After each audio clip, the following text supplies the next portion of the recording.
Selamat malam. Nah, ini adalah tugas saya. Tugas nomor 5 buat video rekaman selfie yang berisi penjelasan ringkas atas file yang telah dibuat di atas dengan durasi video minimal 5 menit. Oke, katanya rekaman selfie. Jadi, saya membuat video ini tidak rekaman selfie, tapi saya menjelaskan kan fungsi dari video ini yaitu menjelaskan isi dengan tugas saya. Tugas yang telah saya buat ini sesuai apa tidak. Nah, oke, kita lanjut. Kita ke pembahasan. Oh, sebelum ke pembahasan saya akan menjelaskan tentang diri saya. Nah, ini adalah diri saya. Nama saya Igor Azaria Hussein. Bisa dipanggil Igor, dan ini adalah tugas saya. Saya belajar ini untuk bisa menjadi teacher yang lebih profesional ke depannya. Oke. Ini adalah, kita lihat dulu di WhatsApp. Sebelumnya ini saya mengerjakan ini baru hari ini karena kemarin kan ada sidang skripsi, jadi saya menyelesaikan sidang skripsi saya. Jadi ini baru saya kerjakan dan ini tugasnya. Pembukaan awal berisi penjelasan nama, tugas. Oke, sudah saya jelaskan nama, tugas saya apa terkait 1, 2, 3, dan 4. Oke, tugasnya sudah saya selesaikan. Oke, kita langsung ke awal. Nah, ujian portofolio kelas siap jadi teacher staff. Nah, pada suatu hari Anda adalah seorang teacher yang sedang menjalani masa percobaan probation di sebuah perusahaan rintisan yang bergerak di bidang food and beverage F&B, yaitu PT MSDM Kopi Bahagia dengan brand MSDM Coffee. Nah, kebetulan Anda sudah memasuki bulan ketiga, akhir dari masa evaluasi percobaan. Belum lama ini, di kota Yogyakarta, tempat perusahaan Anda berada, terjadi viral salah satu produk andalan MSDM Coffee, yaitu es kopi PHK putih hitam kental. Waduh, ini Oke. Secara tidak sengaja menjadi konten di akun media sosial pasangan penyanyi muda terkenal, idola anak-anak muda, Murahini dan Iki Berlian. Waduh, saya nggak kenal tuh. Oke, lanjut saja. Kemudian fans mereka penasaran mengapa Murahini dan Iki Berlian bukannya meminum kopi dari brand negeri Amerika yang sudah mendunia ketabrak kopi, tapi malah memilih meminum kopi produk UMKM lokal dari MSDM Coffee. Ternyata setelah para fans ikut-ikutan membeli langsung di kedai kopi yang terletak di daerah elit tersebut, mereka sangat menyukai rasa khas kopi MSDM Coffee. Dampaknya pun luar biasa. Sudah 2 bulan berjalan, produk MSDM Coffee selalu terjual habis alias sold out. Kondisi saat ini, banyaknya request dan komentar dari para pembeli kepada owner dan kru MSDM Coffee untuk segera menambah outlet di beberapa lokasi keramaian kota Yogyakarta. Hal itu juga didukung semakin banyaknya calon pembeli yang kecewa karena tidak kebagian kopi setelah lama mengantri di kedai kopi satu-satunya. Banyak pula yang japri atau mengirim direct message ke akun Instagram MSDM Coffee yang mengusulkan agar MSDM Coffee bekerja sama dengan marketplace atau aplikasi online agar produknya bisa dibeli dan dikirimkan ke berbagai tempat. Nah, respon owner biar nggak pusing sendiri, langsung dipanggil tuh seluruh tim untuk evaluasi dan membahas strategi bisnis MSDM Coffee. Momentum viral, produk sold out berbulan-bulan, dan review positif yang beredar di berbagai media sosial perlu segera ditanggapi dengan action yang tepat dan tepat sasaran. Dengan berbagai pertimbangan dan memerhatikan saran dan masukan dari berbagai bagian, akhirnya owner memutuskan dan memerintahkan. Nah, tugas untuk saya ini, untuk Anda saya. Tugas pertama, owner meminta teacher untuk menyiapkan draft PKWT. Nah, perjanjian kerja waktu tertentu selama 1 tahun, mulai bekerja 1 Maret 2024 untuk calon karyawan bernama Kang Coding, teman lamanya si owner. Jabatan dia sebagai project manager. dengan tugas utama untuk membuat aplikasi MSDM Coffee yang bisa diakses dengan mudah dari seluruh smartphone dengan operating system Android dan iOS. Oke, ini adalah tugas saya. Kita tutup dulu. Jawaban nomor 1. Nah, ini adalah hasil perjanjian kerja waktu tertentu yang telah saya buat. Di sini saya memberikan nomor 3001. 3 ini kenapa saya 3? Saya jelaskan. Nomor yang saya buat di sini itu berbeda setiap instansi. Jadi ibaratnya tuh ini contoh. Misalnya saja di setiap instansi perusahaan saya, nomor untuk surat PKWT ini ditentukan adalah 3. Jadi 3. Nah, misalnya contohnya nomor 1 itu contohnya surat pengalaman kerja contohnya. Nah, seperti itu. Jadi nomor 3 ini untuk PKWT. Dan 001 ini kenapa 001 ini baru dikeluarkan. Kalau misalnya yang kedua kalinya dikeluarkan berarti 002. Nah, itu contoh salah satunya. Terus ini nama perusahaannya PT MSDM KB Kopi Bahagia. Nah, 3 ini bulan 2024 tahun. Nah, itu nomor suratnya. Dan ini adalah perusahaannya. Dan ini nama karyawannya. Ya, ini alamatnya saya karena ini contoh kan, jadi alamatnya itu ya gini gitu. Kalau sebenarnya di perusahaan itu kalau alamat harus sesuai alamat yang tertera di KTP gitu. Ini perjanjian kerja waktu tertentu dan nomor. Nah, Senin 28 Februari 2024. Dan ini adalah hasil buatan saya. Ini diisi oleh karyawan yang bersangkutan. Dia mengisi, nanti diserahkan kepada saya gitu. Ini ada pasal-pasalnya juga setelah saya buat beserta ayat-ayatnya, termasuk larangan karyawan, hak dan kewajiban para pihak, dan lain-lain. Ini sebenarnya saya punya draftnya ini. Jadi saya tinggal saya revisi sedikit jadi seperti ini. Ini pasal 5. Oke. Ini nanti saya kirim juga filenya. Nah, ini mulai perjanjian sampai berakhir dari perjanjian tersebut.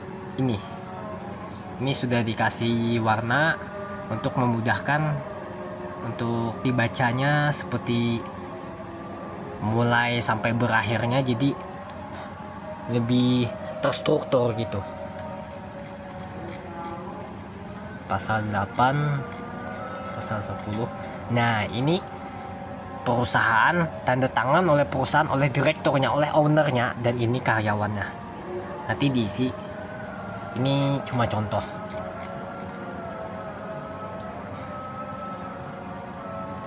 Oke, sekarang tugas nomor 2.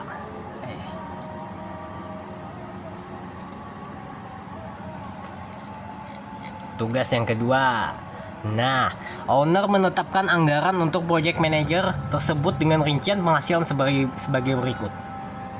Upah pokok 10 juta. Wah, banyak nih.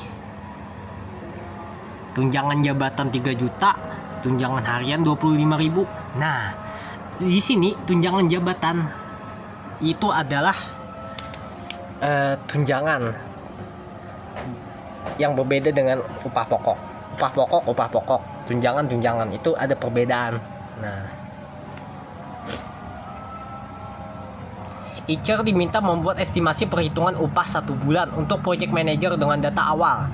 Karyawan mulai bekerja 1 Agustus 2024. Karyawan yang bersangkutan tidak memiliki NPWP. Nah, ini digaris besari, tidak memiliki NPWP. Status perkawinan, menikah dengan 1 anak. Waktu kerja 6 hari dalam seminggu, periode absensi tanggal 26 Juli sampai 25 Agustus 2024. Upah dibayar 31 Agustus 2024. Nah, hitung berapa upah yang harus dibayar. Take home pay sistem gross dengan aturan PPh 21 yang terbaru 31 Agustus 2024. Oke, ini adalah jawaban saya. Tugas nomor 2. Tugas nomor 2. Nah, menghitung payroll. Owner menetapkan anggaran untuk project manager tersebut dengan rincian ya seperti dijelaskan tadi. Nah, ini adalah pekerja tanpa NPWP. Nah, ini bukan hitungan, ini sesuai dengan PPh 21, oke. Untuk TK ini adalah tidak kawin. Jadi TK. Nah, kalau kawin 1 anak. Nih, K1 berarti. Nah, untuk PTKP-nya 63 juta. Nah, itu nanti ada hitungannya. Jadi ini adalah biaya jabatan 5% kali upah pokok. Ini adalah apa namanya itu? Aduh, lupa saya.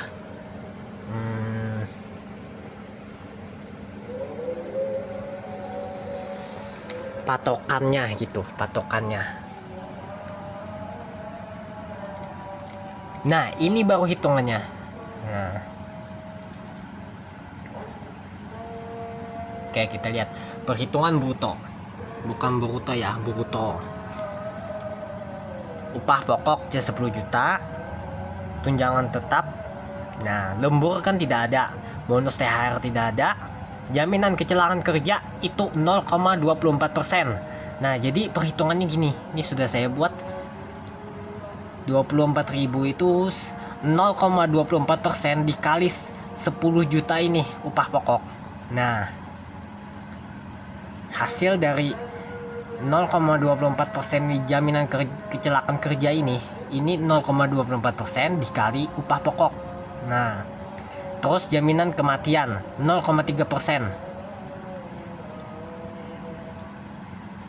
Bentar. Nah, itu dikali 10 juta. Sama seperti di atas. Jadi jaminan kematian ini kan 0,3% dikalikan upah pokok.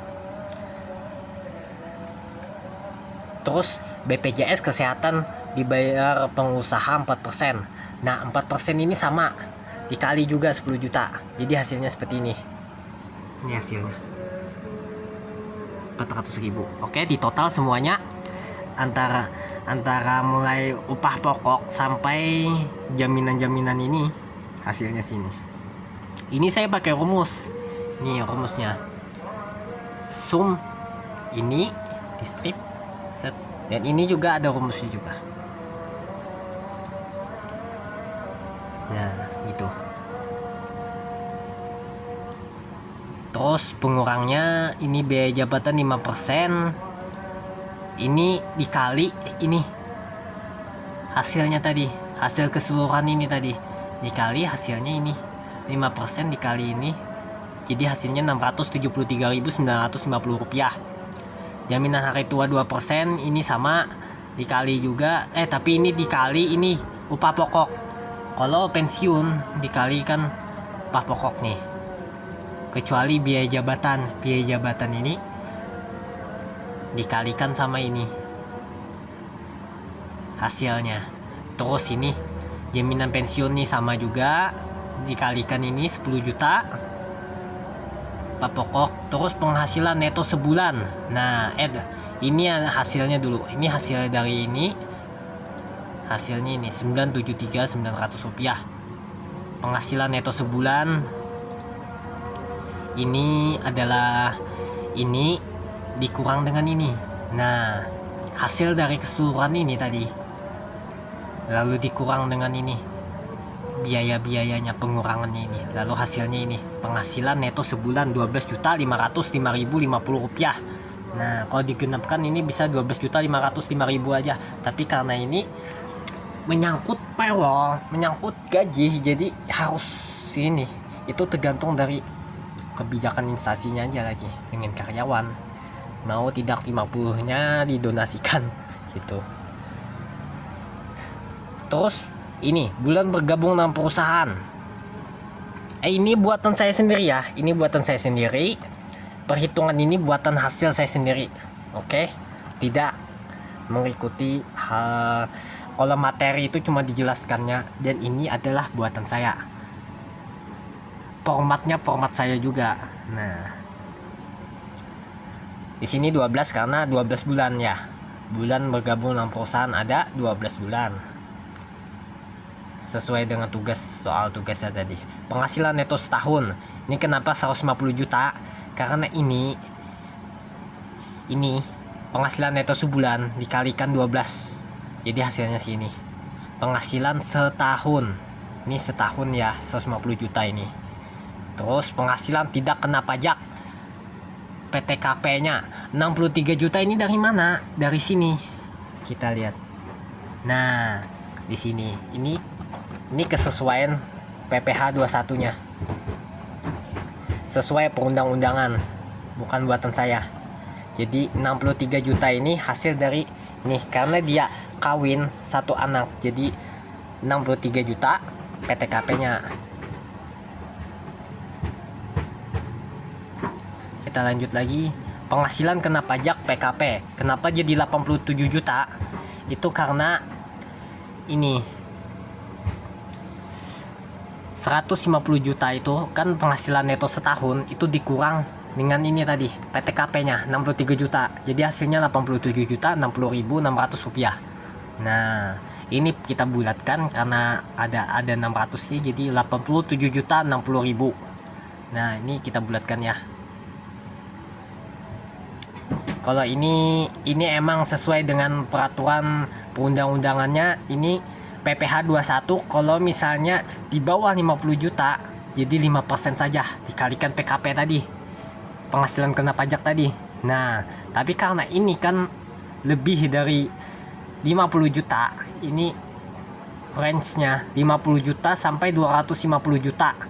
Nah, ini kita lihat dari sini PKP-nya, kita lihat 87 juta, berarti kan ini masuk golongan 2 ini 15%. Jadi 15% dikali PKP hasilnya ini 13.059.000. Nah, jadi PPh 21 terutang sebulannya berapa? 1.088.250 rupiah. Nah, itu hasil dari mana? Ini hitungannya. Ini 13 juta ya tadi. Yang PPh 21 setahun tadi, ini dibagi 12 bulan, karena ini kan sebulan, jadi ini hasilnya 1.088.250. Oke, kita lanjut lagi. Kita masuk ke slip gaji. Nah, ini buatan saya sendiri ya, format saya sendiri. Nah, slip gaji, perhitungan upah Agustus. Pendapatannya 10 juta. Nah, kan tadi sesuai tadi. Tunjangan tetapnya 3 juta, tidak tetapnya 25 juta. 25.000. Nah, total pendapatannya kita hitung 10 juta, 3 juta dan 25.000 ini hasilnya. Ini saya pakai rumus 13 juta 25.000. Ini rumusnya. Sum. Oke. Potongan upah. Ini PPh 21 terutang sebulan tadi kan berapa? 1.088.250 sesuai yang di atas tadi. Nah, iuran JHT-nya 2%. Nah, jadi 2% ini hasil mendapatkan 200.000 ini 2% dikali ini upah pokok. Nah, 10 juta. Jadi hasilnya 200.000.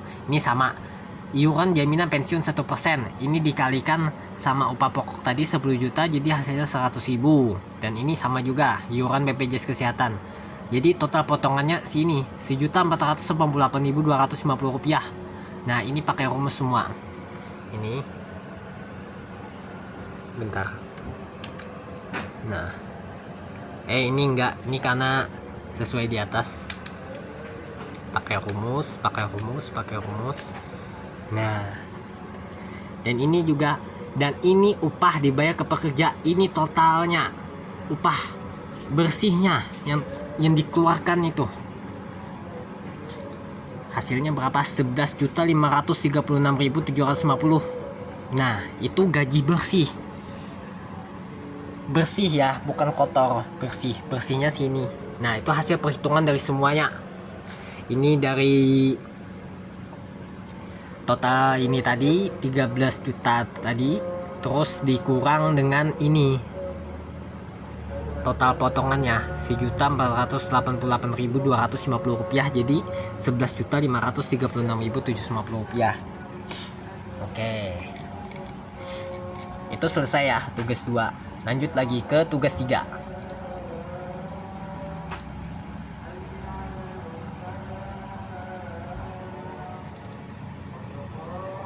Nah, tugas 3 tadi belum, kita lihat dulu.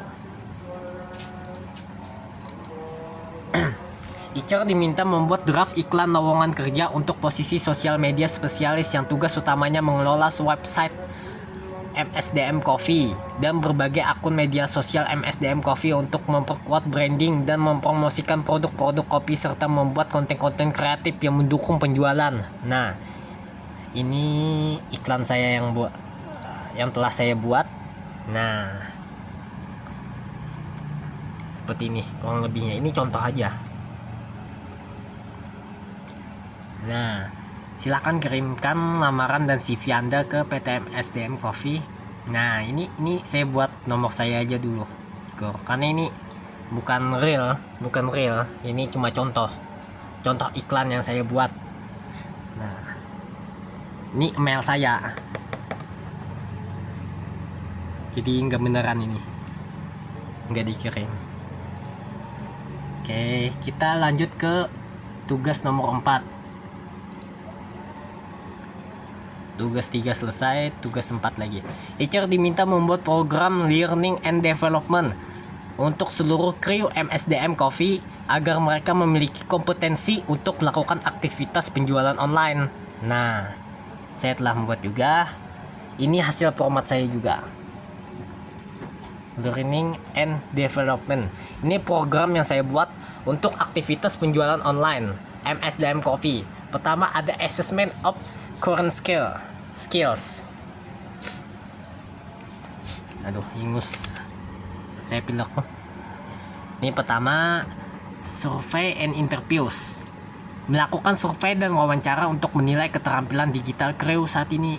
Nah, ini ada skill gap analisisnya, mengidentifikasi area yang perlu ditingkatkan seperti kemampuan menggunakan media sosial, platform e-commerce, dan analisis data.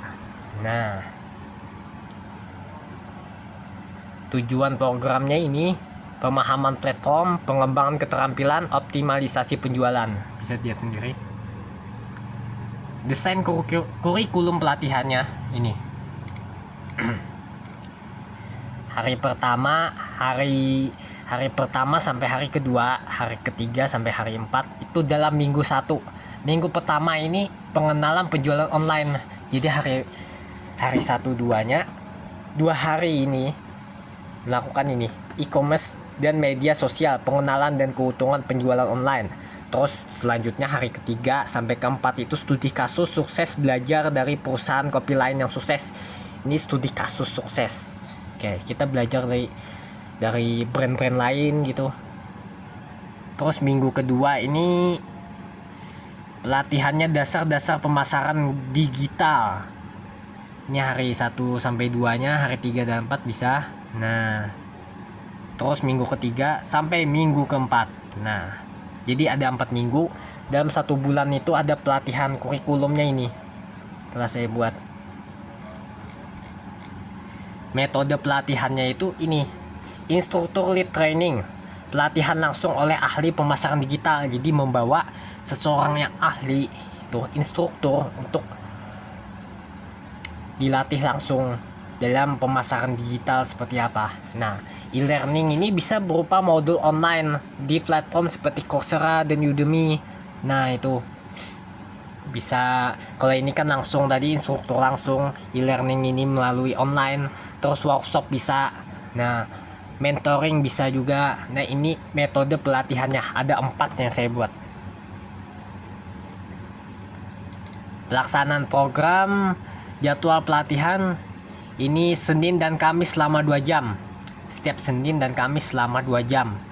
Terus materi pelatihannya itu ada e-book, video tutorial, presentasi, dan contoh studi kasus. Ini materinya. Dan ini learning management sistemnya. Gunakan platform seperti Moodle untuk mengelola dan melacak kemajuan peserta. Nah, itu menggunakan platform Moodle. Evaluasi dan tindak lanjut. Ini ada asesmen, review, berkala, continuous development. Asesmennya ujian di akhir setiap minggu untuk menilai pemahaman. Nah, itu asesmennya. Jadi setiap tadi minggu 1 tadi itu ada ujiannya. Setiap selesai dalam minggu 1 tadi, minggu pertama sampai minggu keempat ada ujiannya. Review secara berkala. Pertemuan bulanan untuk mengevaluasi penerapan keterampilan dalam pekerjaan tadi sehari-hari. Terus continuous development, sesi pelatihan tambahan setiap 3 bulan, pembaruan keterampilan. Jadi keterampilan itu harus diupdate terus selama 3 bulan, setiap 3 bulan. Nah, feedback dan perbaikan lagi. Ini kita menerima feedback dari setiap sesi dari peserta itu, bagaimana feedbacknya. Nah, minta tanggapan. Terus program improvement, perbaikan berdasarkan feedback untuk meningkatkan efektivitas pelatihan di masa depan. Nah, ada programnya, improvementnya. Nah, ini sudah saya buat programnya. Nah, dengan program ini, Kru MSDM Coffee akan memiliki kompetensi yang diperlukan untuk meningkatkan penjualan online dan mencapai target penjualan yang lebih tinggi. Nah, itu tugas nomor 4. Itu aja, tugas 1 sampai 4. Dan tugas 5-nya yaitu ini, membuat video ini tadi. Itu aja. Oke, petunjuknya. Nah, saya sudah selesai. Oke, terima kasih telah menonton. Nantikan selanjutnya.